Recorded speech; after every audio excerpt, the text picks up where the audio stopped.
Hi hello வணக்கம் மக்களே. இன்னைக்கு நம்ம சேனலில் மகாபாரதம் தலைப்பு 14வது தலைப்பு தான் பார்க்க போகிறோம்.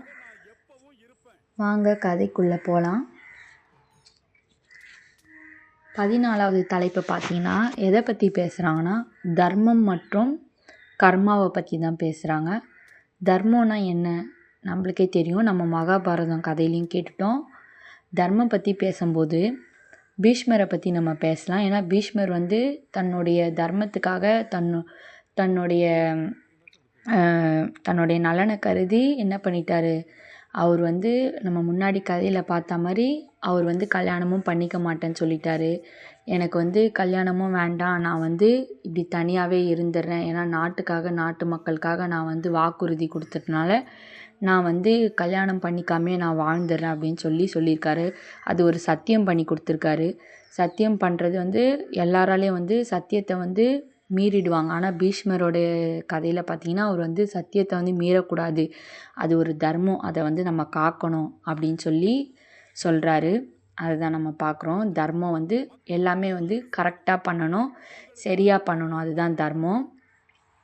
கர்மான்னு பார்த்தீங்கன்னா கர்மாவுக்கு தமிழில் ஒரு செயலுன்னு சொல்லலாம். கர்மான்றது செயலை தான் குறிக்கும்.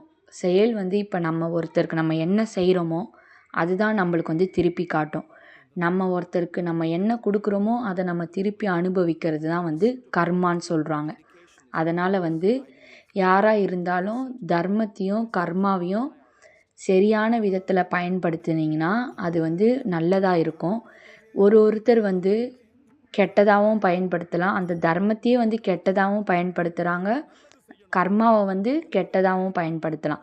அவங்கவுங்க நிலைக்கு தகுந்தாற் போல் நம்ம பயன்படுத்துகிறாங்க இப்போ இருக்க காலகட்டத்தில். அதனால் தர்மம்னா இப்படி தான் போகணும், இந்த வழியில் தான் போகணுன்னா அந்த வழியில் தான் போகணும், அப்படி போனால் தான் கரெக்டு. நீங்கள் மாற்று வழியில் போனீங்கன்னா அது தர்மத்துக்கு ஈடாகாது. ஒரு செயல் செய்கிறோம், இப்படி தான் போகணும் அப்படின்னு ஒரு கோட்பாடு இருந்தால் அந்த வழியில் போய் கரெக்டாக செய்தீங்கன்னா தான் அந்த செயலோட நல்லது உங்களுக்கு கிடைக்கும். இல்லைன்னா நீங்கள் ஒரு கெட்ட வழியில் போய் ஒரு செயலை செய்தீங்கன்னா அது ஒரு கெட்டதை நடக்கும். அந்த கெட்டது உங்களுக்கே நாள்பட்ட பின்னாடி உங்களுக்கே அந்த கெட்டதை விளைவிச்சிடும். அதுதான் எப்போவுமே நம்ம கர்மாவை நம்ம சேர்த்து வைக்கக்கூடாது. மகாபாரத கதையில் சொல்கிறாங்க, நம்ம நல்ல செயலையே செய்யணும், நல்லதையே நினைக்கணும், மற்றவங்களுக்கு தர்மமாக நடந்துக்கிற மாதிரி இருக்கணும், அப்படி இருந்தால் தான் நல்லது அப்படின்னு நம்மளுக்கு தெளிவுபடுத்துகிறாங்க. 14வது தலைப்பு அவ்வளோதான் மக்களே. இது தொடர்ந்து நம்ம அப்படியே 15வது தலைப்பை பார்த்துடலாம். 15வது தலைப்பில் மகாபாரத கதையில் ஹஸ்தினாபுரத்தில் கால் தடம் பதிக்கிறாங்க பாண்டவர்கள்லாம் சேர்ந்து. மகாபாரதம் தொடரில் இந்த பகுதியில் தந்தை இழந்த பாண்டவ சகோதரர்கள்லாம் ஹஸ்தினாபுரம் வராங்க. அதை பார்த்த துரியோதனுக்கு பெரிய ஒரு ஏமாற்றத்துக்கு உள்ளாராரு. மேலும் துரியோதனோட தாய்மாமனான சகுனி குரு வம்சத்தை பழி வாங்க துடிக்க ஒரு பின்புலத்தையும் ஒரு சகுனியின் ஆயுதமாகவும் பகடக்காய்களை பின்னணியாகவும் நமக்கு அதை வச்சு எப்படி இந்த ஆட்டத்தை ஆடுறாங்க அப்படின்னு தான் இந்த கதையை நம்மளுக்கு விளக்குறாங்க. வாங்க பார்க்கலாம். கானகத்தின் பிள்ளைகளாக வளரும் பாண்டவ சகோதரர்கள் 5வரும் கானகத்தில் நன்றாக வளர்ந்து வந்தனர். சரியான வழிகாட்டுதலுடன் கானகத்தில் நிலையற்ற ஒரு சூழ்நிலையை உட்படுபவதே ஒருவருக்கொருவர் கிடைக்கக்கூடிய மிகச்சிறந்த கல்வி. முனிவர்களும் குருமார்களும் அவர்களின் கல்வியை கவனித்து கொண்டாலும் எல்லாவற்றிலும் மேலாக இயற்கை அன்னை அவர்களுக்கு அறிவையும் பலத்தையும் ஊட்டுறாங்க. உறுதியான ஒரு உடல் அமைப்போடும் பொறுமையும் புத்திசாலித்தனம் மிக்கவர்களாகவும் போர்க்கலைகளை வல்லவர்களாகவும் 5வரும் வளர்ந்துட்டு வராங்க. பாண்டுவின் விதியை முடித்த ஆசை மோகத்துடன் தன் மனைவியரை தீண்டினா மரணம் நிகழும்னு சொல்லிட்டு ஒரு சாபத்தை பாண்டவர்களின் தந்தையான பாண்டு ஏற்கனவே அடைஞ்சிருக்காரு. அவனது மனைவியர் வேறொரு உபாயம் மூலம் பிள்ளைகளை பெற்றதை நாம் முன்ன கதையிலே பார்த்துட்டோம். 16 ஆண்டுகள் தம் மனைவியரை விட்டு விலகி இருக்கான் பாண்டு.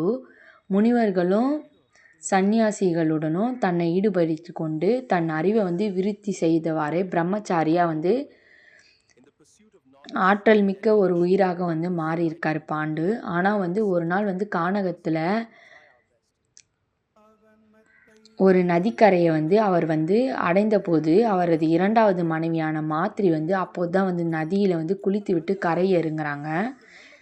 மாத்ரியோட ஆடையற்ற உடல் வந்து பாண்டு வந்து தண்ணியில் மறக்க வச்சு செய்து இத்தனை ஆண்டுகளாக கடைப்பிடித்து வந்த கட்டுப்பாட்டை தாண்டி அவள் வசம் ஈர்க்கிறாரு. ஏற்கனவே பாண்டுவின் சாபம் பற்றி அறிந்திருந்த மாத்ரி வந்து கடுமையாக எதிர்த்து எச்சரித்தாலும் விதி வந்து மாத்ரையை நோக்கி பாண்டுவை இழுத்து அவளது கரங்களில் பாண்டுவின் உயிரற்ற உடலை வந்து கொடுக்குது. பயத்தில் உறந்த மாத்ரி வந்து தன் கணவனின் இறப்பிற்கு தன் உடல் மீது கொண்ட ஆசையே காரணமானதை நினச்சி சுய பச்சாபத்திலும் விரக்தியிலும் வீறிட்டு கதறாங்க. அலற சத்தம் கேட்டு ஓடி வந்த குந்தி நடந்ததை பார்த்து தான் ஆவேசம் கொள்கிறாங்க.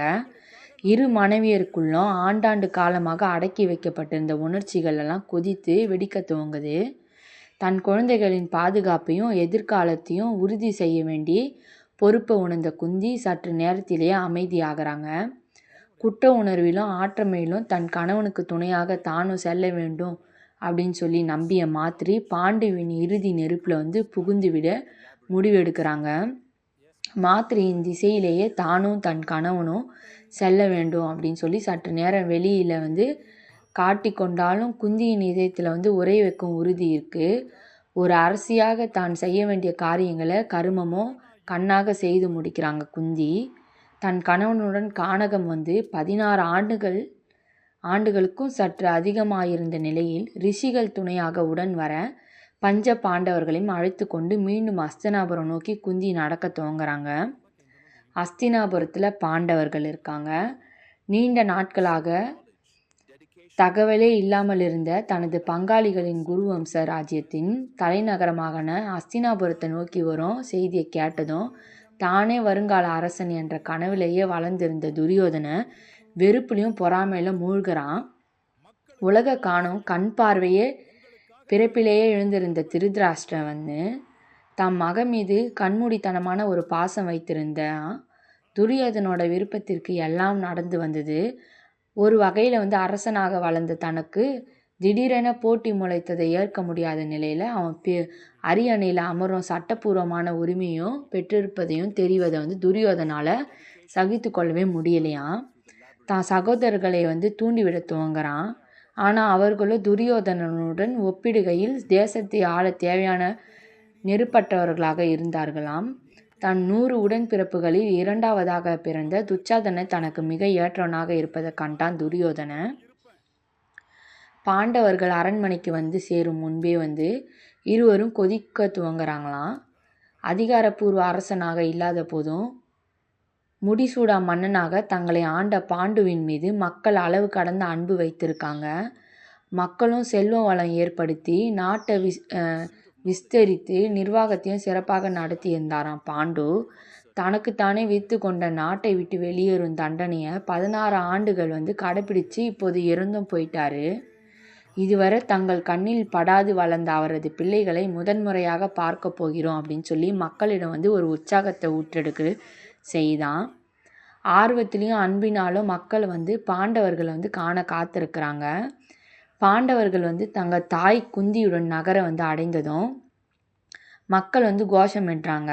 கானகத்தில் வளர்ந்த சகோதரர்கள் 5வரும் வலிமை மிக்கவர்களாக அரண்மனையில் வளர்ந்திருந்தால் கூட இவ்வளவு வலிமையானவர்களாக இருந்திருப்பார்களா எனும் ஒரு சந்தேகம் இருக்குது.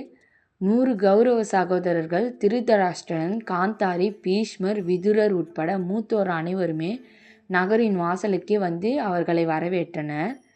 இளம் பிரயாத்திலிருந்தே உலகை காண உதவியாக இருந்ததுடன் எப்போதுமே தன் மீது அக்கறை செலுத்திய தன் இளைய சகோதரன் பாண்டுவின் பிள்ளைகள் திரும்பி வந்தது திருதராஷ்டிரனுக்கு கலவையான உணர்வுகளை ஏற்படுத்தியிருக்கான்.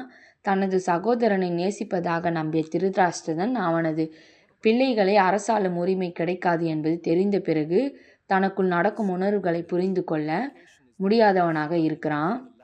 துரியோதனிடம் அதிகரிக்கும் தூவேஷம்.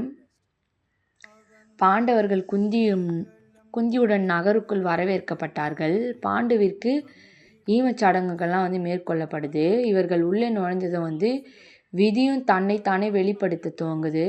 அதிலும் இருப்பவர்களிலே பலசாலிகளாக இருந்த பீமனுக்கு துரியோதனனுக்கும் இடையே அது நன்றாகவே வேலை செய்யுது. ஆஜனுபாகுவான உருவத்துடன் இருந்த பீமனோட உடல் வலிமைக்கு சமமான பலத்துடன் துரியோதனும் இருக்கிறான்.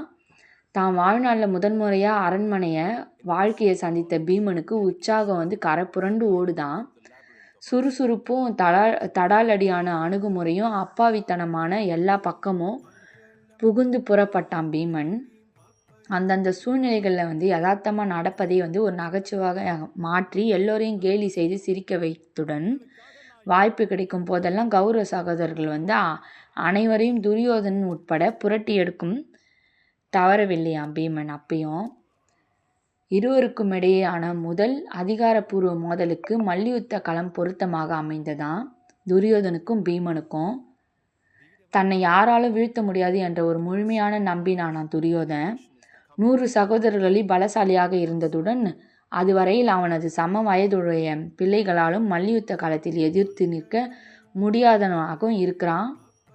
பீமன் ஒவ்வொரு போட்டியாக வென்று கொண்டே இருப்பதும் அவருக்கு பிரியமானவனாக மாறி வருவதையும் பார்த்த துரியோதனை பீமனை உரிய இடத்துல வைக்க அரண்மனையில் அனைவர் முன்னிலையும் மல்யுத்த போட்டியில் கலந்து கொள்ள அழைக்கிறான்.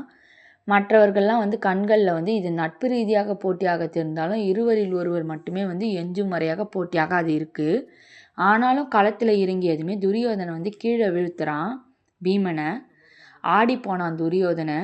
தோல்வி அடைந்த அவமானம் அதுவரை வந்து வெளிக்காட்டாமல் உள்ளே வைத்திருந்த வெறுப்பிலும் கோபத்தில் வந்து எண்ணெயை ஊற்றி இனிமேலும் மறைக்கவா அடக்கவோ முடியாதவாறு அனல் கக்க துவங்குறான். பீமனின் உயிரை குறிவைத்து காய் நகர்த்த துவங்குறான் துரியோதனை.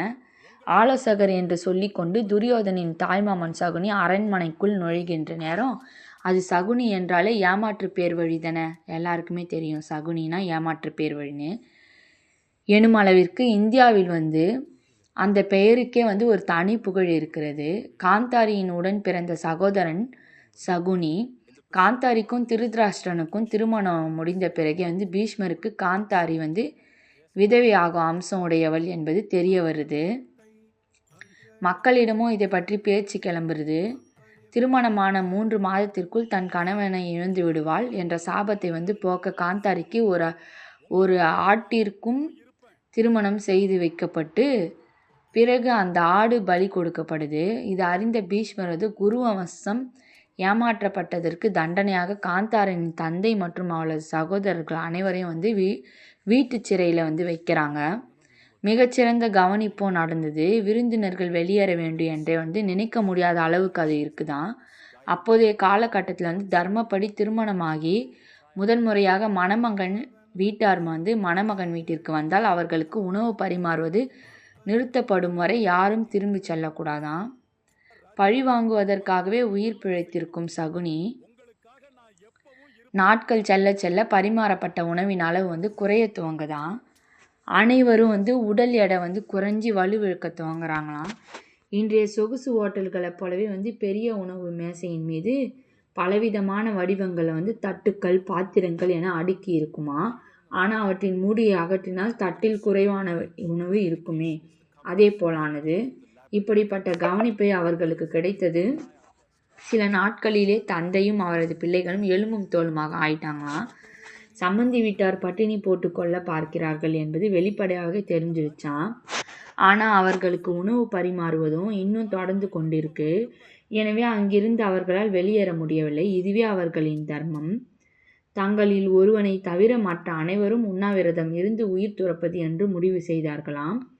தங்களை மென்மையாக கொள்பவர்களை பழித்திருக்க தங்களில் அதிபுத்திசாலியாக இருந்த சகுனியை தேர்வு செய்து எல்லா உணவையும் சகுனிக்கே வழங்கிவிட்டு பட்டினி கிடந்தார்களாம்.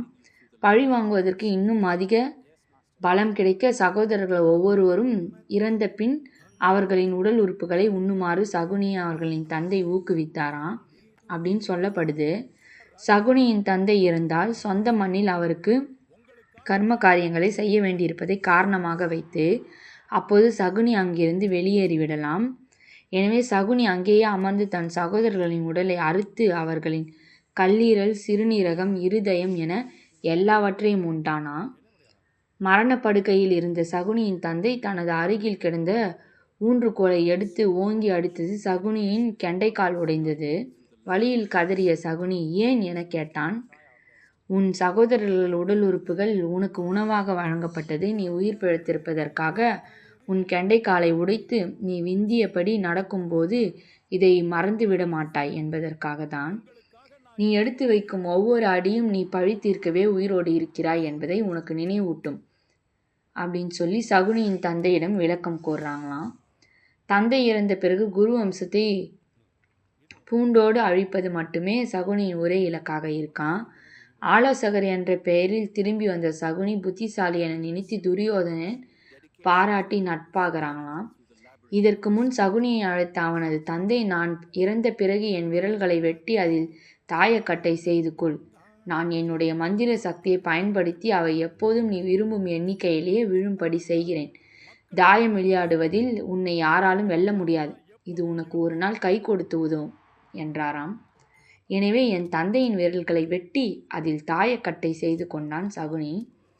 போர் வீரனை போன்ற உடல்வாகு இல்லை என்றாலும் பேராயுதமாக கையில் இருந்த இந்த பகடக்காய்களை கொண்டு உலகையே தன் கட்டுப்பாட்டில் கொண்டு வர முடியும் என்று நம்பினான் சகுனி.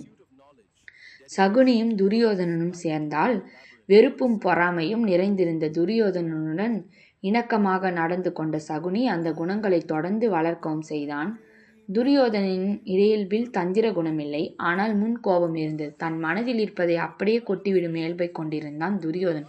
அதிலும் குறிப்பாக அவனது தந்தையிடம் துரியோதனன் அடிக்கடி அப்படி நடந்து கொள்வதை பார்க்க சகுனி, துரியோதனா, கடவுள் மனிதனுக்குள் பேசும் ஆற்றலை வழங்கியிருப்பது தன் மனதில் இருப்பதை வெளிப்படுத்தி கொள்வதற்காக அல்ல, தன் மனதில் இருப்பதை மறைத்து வைத்துக் கொள்ளவே என்றான். இப்படித்தான் இருந்தது சகுனியின் மனநிலை. துரியோதனின் மனதில் இருந்த விஷத்தை தொடர்ந்து வளர்த்த சகுனி அது அவனது உடலில் ஒவ்வொரு அணுவிலும் பரவுவதை உறுதி செய்து கொண்டானாம். அதன் பின் துரியோதனனிடம் உனக்கு எதிரி என ஒருவன் இருந்தால் அவனை கிள்ளுவதாலோ அவனை திட்டுவதாலோ எச்சிலை உமிழ்வதாலோ எந்த அர்த்தமும் இல்லை.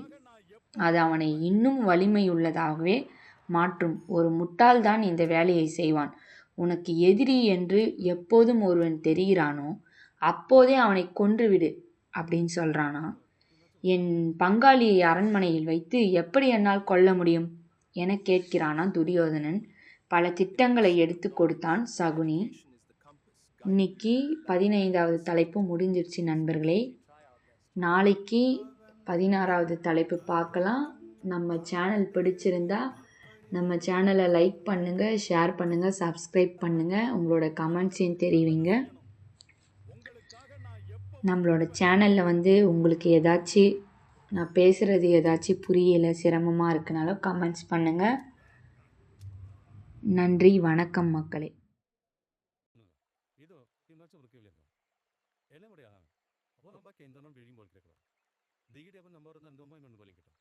In the pursuit of knowledge, dedication is the compass guiding you through the labyrinth of uncertainty. Yes, Master, we try our best.